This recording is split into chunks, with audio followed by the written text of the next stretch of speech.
showbiz world ay nabalot ng isang matinding kontrobersya matapos pumutok ang balita na si Ann Curtis, ang sikat na aktres at host, ay halos mahimatay sa sobrang galit nang malaman ang di umano'y malalim na ugnayan sa pagitan ng kanyang asawa na si Erwan Heussaff at ng kanyang sariling kapatid na si Jasmine Curtis Smith.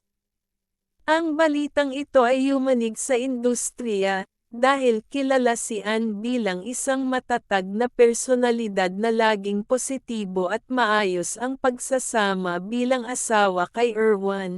Ayon sa mga ulat, ang insidente ay nagsimula nang may matuklasan si Ann na ilang compromising messages na ipinagpapalitan ng kanyang asawa at kapatid. Ang mga mensaheng ito umano ay nag-udyok sa aktres na harapin ang kanyang asawa at kapatid upang maliwanagan tungkol sa kanilang totoong relasyon.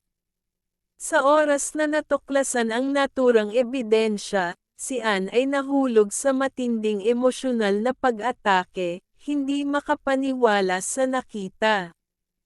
Ayon sa isang malapit na kaibigan ni Ann, ang aktres ay nagtatanong kay Erwan habang umiiyak, "Paano mo nagawa ito sa akin? Sa amin?" Na siyang nagpatibay sa bigat ng sitwasyon na kanilang kinakaharap. Halos mawalan ng malay si Ann dahil sa labis na tensyon. Ayon sa mga insiders, napaupo siya sa sobrang bigat ng emosyon habang hawak-hawak ang kanyang dibdib. Kinailangan siyang alalayan ng kanyang mga kaibigan na nandoon sa oras na iyon upang hindi siya tuluyang mahimatay. Hindi niya inaasahan na ang pinakapinagkakatiwalaan niyang mga tao ay siyang magpapasan sa kanya ng ganitong sakit, pagbabahagi ng isang taong malapit sa pamilya. Sinasabing si Ann ay dumaan sa mga araw ng pagkabigla, galit, at pagkadismaya matapos ang insidente.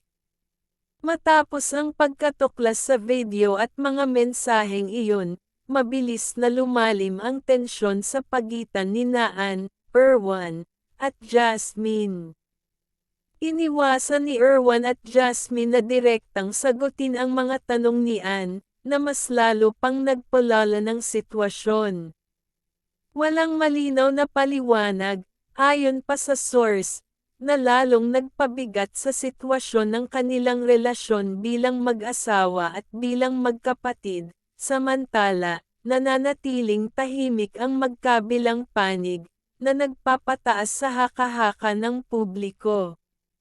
May ilang lumalabas na pahayag na di umano'y pilit na pinagtatakpan ni Erwan ang nangyari upang hindi ito tuluyang sumabog sa media. Subalit, dahil sa pagiging kilala ng tatlong personalidad, naging mahirap itago ang isyu sa mga mata ng publiko. Nagpahayag naman ang ilang malalapit na kaibigan ni Ann na nasa isang maselang yugto ngayon ang kanilang relasyon at hinahanap ni Ann ang tamang paraan upang harapin ang sitwasyong ito. Ilang malalapit sa aktres ay nagpahayag na posibleng maapektuhan ang lahat ng aspeto ng buhay ni Ann, kasama na ang kanyang personal na relasyon sa kanyang pamilya at karera sa showbiz, kung hindi magbabago ang direksyon ng isyu. Kasabay nito, bumuhos ang suporta mula sa kanyang mga kaibigan, fans, at kapwa-artista. Makikita sa social media ang mga pahayag ng simpatiya mula sa kanyang mga taga-subaybay. Nag-trending pa nga ang #StayStrongan, kung saan ang mga tagahanga ay nanawagan ng lakas ng loob para sa aktres. Isang netizen ang nagsabi, "Ann, you don't deserve this. You are strong, and we are here for you." Ang sitwasyon ay tila nagiging mas komplikado habang lumalabas ang iba't ibang espekulasyon tungkol sa kalagayan nina Erwan at Jasmine. Ayon sa ilang showbiz insiders, si Erwan ay kasalukuyang nagtatangkang magbigay ng pormal na pahayag para linawin ang isyu, habang si Jasmine ay hindi pa rin nagpapakita ng kahit anong pag-amin o reaksyon sa mga paratang. Tila nagdesisyon silang ipailalim ang kanilang mga sarili sa tahimik na pagsusuri habang inaayos ang gulo sa pribadong paraan. Maraming katanungan ang nananatiling walang kasagutan. Totoo nga bang may malalim na kaugnayan si Erwan at Jasmine?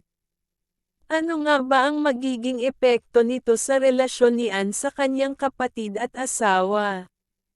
At paano maaayos ang ganitong mabigat na sitwasyon? Patuloy na umaasa ang marami na magkakaroon ng linaw at solace.